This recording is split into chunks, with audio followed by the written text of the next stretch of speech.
안녕하세요. 장종원 쌤입니다. 나를 지키는 상담 기록법 세 번째 시간입니다. 스마트폰 거치대와 블루투스 키보드를 활용하면 기록을 편리하게 할 수 있는데요. 그 방법에 대해서 살펴보도록 하겠습니다. 자, 먼저 스마트폰 거치대 블루투스 키보드 활용에 오늘 알려드리는 순서에 대해서 설명드릴게요. 먼저 블루투스 키보드와 스마트폰을 연결하는 방법을 말씀드리고요. 멀티페어링 키보드의 장점이 있어요. 여러 장점 중에서 오늘 상담에 관련된 부분만 뽑아서 설명드리고요. 이런 멀티페어링 키보드가 현장에 많이 보급되어 있지가 않아서 이거를 사기가 좀 번거로울 때 대체할 수 있는 방법들이 있어요. 그래서 유선 키보드 연결 방법과 삼성 원 UI 6.1 녹음 방법도 설명드리겠습니다. 유선 키보드 같은 경우에는 두 번째 차시에 제가 설명드렸거든요. 그래서 전에 영상 참고하시면 될 것 같고요. 그 다음에 스탠드 형태의 휴대폰 보호 케이스를 활용하면 입력할 때 조금 편해요. 스마트폰이 이렇게 바닥에 누워 있으면 입력할 때 시선이 이쪽으로 이렇게 보는 게 불편하잖아요. 그렇죠? 그래서 약간 스마트폰을 이렇게 스탠드로 세우면 좀 입력하기가 편하기 때문에 제가 사용하고 있는 제품도 함께 설명드리겠습니다. 그 밖에 작은 팁들을 소개해 드리도록 하겠습니다. 블루투스 키보드와 스마트폰을 연결하는 방법입니다. 저는 아이리버 EQ웨어 MVS 7000 이 제품을 사용하고 있는데요. 이 제품의 특징은 보시면 이쪽에 2.4G 와이파이 방식으로 해서 그 리시버를 PC에다 꼽는 거예요. 그래서 여기는 학교에 있는 데스크탑 PC가 되겠죠. 그 다음에 저는 세컨 데스크탑 개념으로 해서 노트북을 따로 구성을 해서 학생들 수업할 때만 노트북을 사용하고 있는데요. 저는 이 B2.1 블루투스 원 모드를 이렇게 활용하고 있고, 하나는 제 스마트폰에다 연결하고 있습니다. 그래서 선생님들께서는 만약 이 제품을 구입하신다면 B2.1에다가 스마트폰을 연결해서 사용하시면 될 것 같습니다. 자, 그리고 이 제품은요, 마우스도 지원을 하는데요. 제가 전차시에 말씀드린 삼성노트를 사용할 때 사실 마우스를 이용할 일이 거의 없어요. 키보드로 이렇게 커서를 왔다 갔다 하거나 글자 범위를 지정할 때 마우스로 하는 게 아니라 쉬프트를 누르고 키보드로 하면 범위 지정이 오히려 더 편하거든요. 마우스로 이렇게 범위 지정하면 잘 안 돼요. 스마트폰 화면은 안 그래도 더 작잖아요. 그래서 좀 이렇게 교실에서 업무할 때도 사용도 하고, 이렇게 가끔씩 상담을 할 때도 이렇게 스마트폰 연결해서 사용도 하고, 또 별개로 교직원 회의나, 그죠? 우리 한 달에 한 번씩이나 일주일에 한 번씩 교직원 회의 많이 하시죠. 이때나 아니면 출장지 갔을 때 좀 부피가 크긴 하지만 따로 챙겨서 가면 좀 노트북이 없을 때 이 대용으로 사용할 수도 있습니다. 물론 일부 선생님께서는 그 TPC와 그 케이스형 키보드를 연결해서 마치 크롬북이나 노트북처럼 이렇게 사용하시는데요. 저는 좀 이거는 TPC는 잘 사용을 안 해요. 왜냐하면 제 주변에 항상 없기 때문에 저는 차라리 스마트폰을 중심으로 활용을 해서 아이리버 EQ웨어 이 제품을 추천드립니다. 여기 무소음 키보드라고 되어 있어서 좀 흔히들 이거를 키보드에 눌러지는 그 감도를 타격감이라고 하는데, 좀 무소음이다 보니까 되게 좀 얇아요. 그래서 조금 오타도 많이 납니다. 근데 가격대가 좀 저렴해서 학교 예산으로 구입하기도 좋고 해서 이 제품은 사비로 사지 마시고 학교 여러 예산으로 사신 다음에 조금 맞다 싶으면 전자제품 기기 용품점 그런 데 가셔서 다른 로지텍이나 그런 제품들로 구입하셨으면 좋겠습니다. 저는 이제 가성비가 너무 좋아서 그냥 감수하고 쓰고 있습니다. 이런 멀티페어링 키보드의 큰 장점은요, 스마트폰으로 입력을 하면 손가락으로 입력하니까 타이핑 속도가 느려요. 그런데 평상시에 저희가 사용하는 키보드와 비슷한 느낌으로 입력하니까 속도도 빠르고요. 그리고 이렇게 선택, 방금 전에 말씀드린 그 시프트 기능을 이용해서 특정 부위를 이렇게 지정을 하고 또 복사도 할 수 있고, 삼성 노트에는 밑줄 기능도 다 들어가요. 뭐 우리가 한글에서 컨트롤 U는 밑줄이고, 그다음에 컨트롤 B는 진하게고, 뭐 이런 컨트롤 I는 기울임이고, 이런 기능들이 있잖아요. 그래서 이게 삼성 노트에서도 적용이 되기 때문에 선생님이 메모한 내용에 대해서 중요한 내용은 이렇게 표시를 할 수가 있습니다. 그래서 이게 참 편하고요. 그 다음에 여기 태블릿 PC와 케이스형 키보드보다 더 편리해요. 왜냐하면 이건 항상 들고 다니지가 않기 때문에 선생님이 항상 들고 다니는 스마트폰과 저 키보드 조합으로 할 수 있고요. 이 멀티 페어링 키보드가 좀 할 수가 없을 때에는 그냥 손으로라도 입력할 수가 있으니까. 왜냐하면 태블릿 PC에도 기록하고 스마트폰에도 기록하고 하면 자료가 따로 놀게 되잖아요. 또 이렇게 또 반문을 하실 수가 있어요. 그냥 뭐 동기화 기능을 사용해서 노션을 사용하면 되지 않느냐라고 하실 수가 있는데, 저는 거듭 말씀드리지만 이 동기화 시스템은 추천드리지 않습니다. 이건 아이디 한 번만 노출되면 선생님의 모든 정보가 노출되기 때문에 반드시 삼성노트와 같은 그 핸드폰에 저장할 수 있는 것으로 하시고, 선생님 스마트폰도 잠그시고 이 삼성노트도 비밀번호 설정하시고요. 그 다음에 여기 삼성노트도 동기화 기능이 또 있긴 해요. 삼성 클라우드, 이것도 하지 않는 걸 추천드립니다. 자, 이제 대체제라고 제가 표현을 했는데요.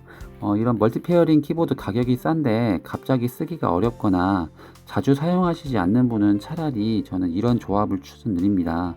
이게 다이소 가면 여기 그 타입 C라고 해가지고, 요새 핸드폰에는 이제 이걸로 많이 충전하죠. 속도도 빠르고 또 고속 충전이라고 해서 충전 속도가 되게 빨리 지원하는 거예요. 예전에는 마이크로 오핀 같은 경우에는 충전 속도가 제한되기 때문에 요새는 표준 모델로 이 C타입을 많이 활용을 하죠.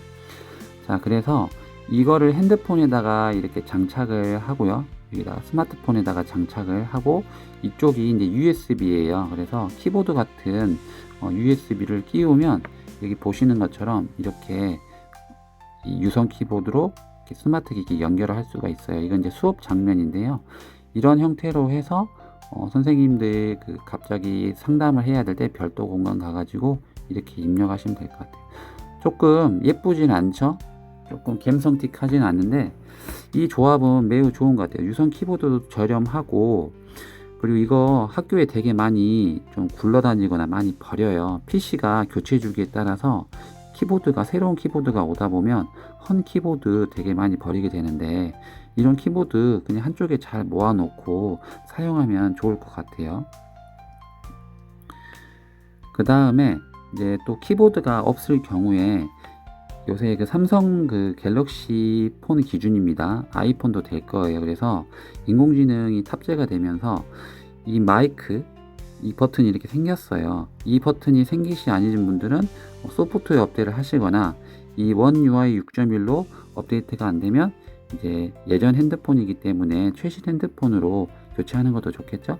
그래서 이거를 클릭을 하고 상담 내용을 쭉 그냥 입력하는 거예요. 그러면 타이핑 속도보다도 오히려 더 빠르고 또 정확도도 되게 높습니다. 인공지능 기반이기 때문에 예전에 저희가 생각했던 것보다 인식률이 너무 좋아서 놀라울 정도거든요. 그래서 이런 것도 있으니까 뭐 이런 거는 학생하고 상담했을 때보다도 상담 종료 이후에 그때 상황을 좀 선생님만의 스타일로 간략하게 요약할 때, 또 선생님의 그런 생각들도 한번 일기 형태로 짧게 정리하는 것도 좋을 것 같습니다. 이걸 뭐 학생에게 대고 너 학생 말해봐 그러면 되게 좀 분위기 자체가 좀 안 좋아지니까요. 좀 이렇게 활용하셨으면 좋겠습니다. 그래서 이렇게 멀티 페어링 키보드를나 이제 유선 키보드로 입력을 한 결과, 그 전에 입력을 할 때 아까도 설명드렸는데 이렇게 키보드가 이렇게 바닥에 누워 있으면 선생님이 이렇게 입력을 할 때 시선이 아래 내려가 좀 불편하잖아요. 그래서 제가 사용하고 있는 이 제품인데요.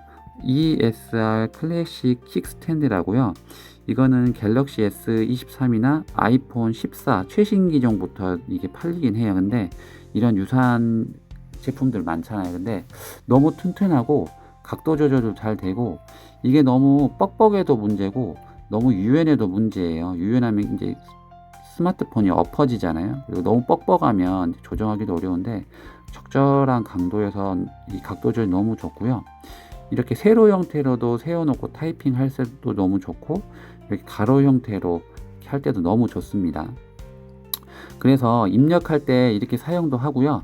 저는 이거를 좀 브리핑 형태로 좀 나눌 때도 많이 활용을 해요.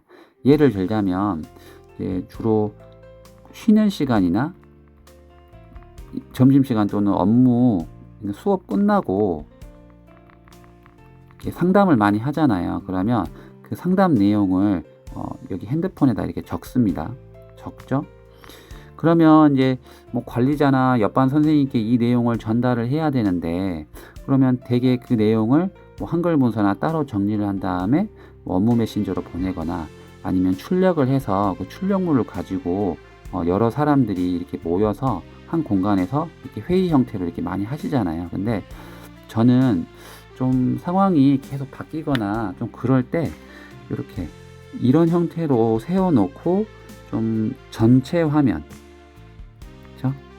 삼성노트를 전체 화면으로 하고 또 핀치로 이렇게 확대를 해서, 기본 포인트가 원래 10포인트이긴 한데 이걸 그렇다고 해서 10포인트를 막 20포인트로 넓혀버리면 입력하기가 불편해요. 그래서 일단 10포인트로 입력하고 핀치로 확대를 해서, 또 그 전에 제가 위에 설명드린 뭐 컨트롤 B나 컨트롤 U 같은 기능으로 중요 내용은 표시를 하고, 그 다음에 뭐 붉은색이나 그렇게 다 표시를 한 다음에 핀치로 확대를 해서 제가 통화를 하면서 한 내용을 바로 이렇게 구성원들과 나누면 좀 이런 준비하는 출력하는 이 시간이 되게 감소가 됩니다. 그래서 이 킥스탠드가 누군가에게는 그냥 거치되고 영상을 보는 용도지만, 저희 학교 선생님들에게는 여기까지도 이렇게 확장될 수 있다. 이거는 제 실제 사례고요. 저는 학교 폭력 업무나 반복되는 이런 좀 우려가 되는 아이들을 이런 식으로 정리를 하고 나누고 하면 되게 시간도 절약되고 너무 좋더라고요. 선생님들도 한번 꼭 활용하셨으면 좋겠고요. 그 밖에 이제 미세 팁인데요. 통화 중 기록하는 팁입니다. 저희가 습관적으로 전화가 오면 그냥 통화를 하죠. 그 다음에 요새는 뭐 녹음 기능이 이제 자동 녹음 기능 많이 쓰시잖아요. 티저나요. 그래서 이거 내용을 또 다 들은 다음에 다시 또 별도로 정리를 하려면 시간도 걸리고 되게 에너지가 많이 소모가 돼요. 전 차라리 매번 그러라는 건 아닙니다. 항상 우려가 되는 상황 속에서는 조용한 곳에 가서 스피커폰을 켜신 다음에 멀티페어링 키보드까지 연결하면 제일 좋지만, 그게 안 된다면 그냥 스피커폰 연결하고 삼성 노트에다가 입력을 하셨으면 좋겠고요. 가장 베스트는 뭐 몇 월 며칠 몇 시에 누군가하고 상담을 한다고 했을 때 미리 멀티페어링 키보드까지 연결해서 입력하는 게 제일 베스트긴 하겠죠. 그 다음에 좀 시끄러운 공간에서는 이 블루투스 이어폰을 좀 활용하셔서 들으시면서 내용을 바로 입력하시면 시간 단축에 엄청난 도움이 됩니다.